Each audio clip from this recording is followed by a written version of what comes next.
Hello everyone, this is Maria G. For today's cooking video, papakita ko sa inyo kung paano ako magluto ng ginataang sitaw with alimasag and dahon ng lubi-lubi. Ayan, familiar pa kayo guys sa dahon ng lubi-lubi?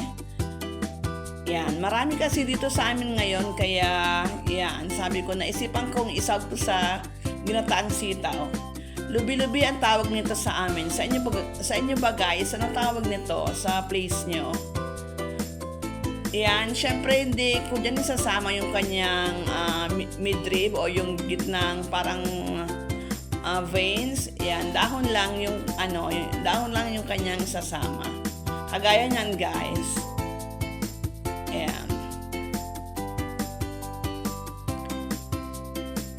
Sa ibang ingredients natin, yan, sitaw.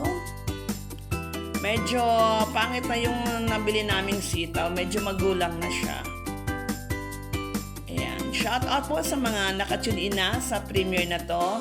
Thank you for supporting my channel.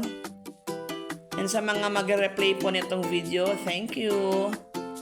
And yan, sa pangsahog natin, alimasag. Pinakuloan na yan guys na alimasag. Ayan. And sa nagbigay ng alimasag na to, thank you. Thank you po sa inyo, Papa Bear. At meron kaming sahog sa gulay. Si Papa Bear yung ng father-in-law ng aking kapatid. Yan. And syempre may bawang. Marami ako guys magbawang.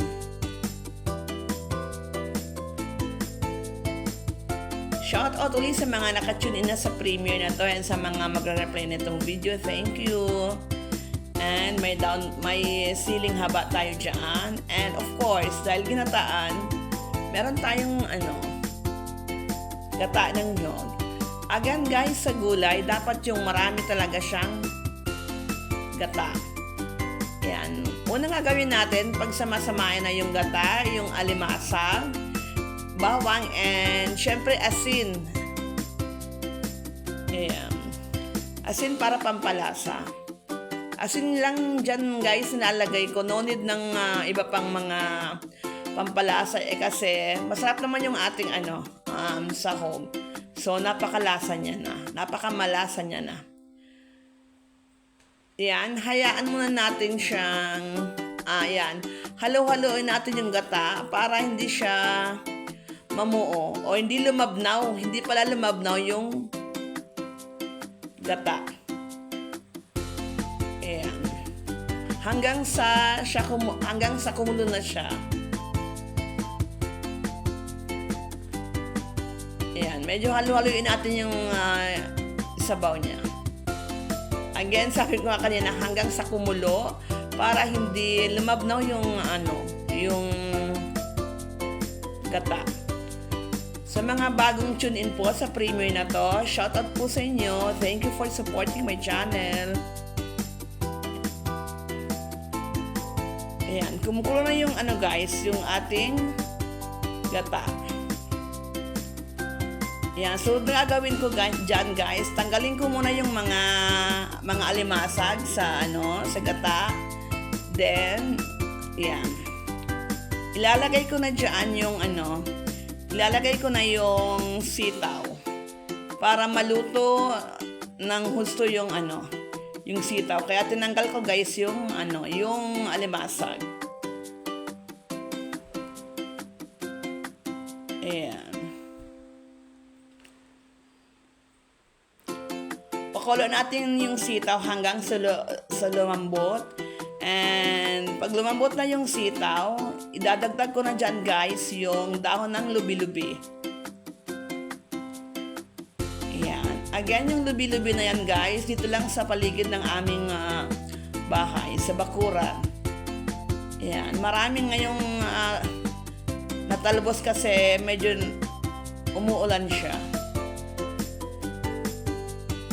Yan, baliktarin na natin yung yung ating gulay para yung kabilang side naman niya maluto. Yan, malapit na maluto guys. Ayan, after natin baliktarin yan, ilagay na uli natin yung yung alimasag. And nilagay ko na pala dyan guys yung sili. Ayan, kasama ng ng sitaw ko siya nilagay.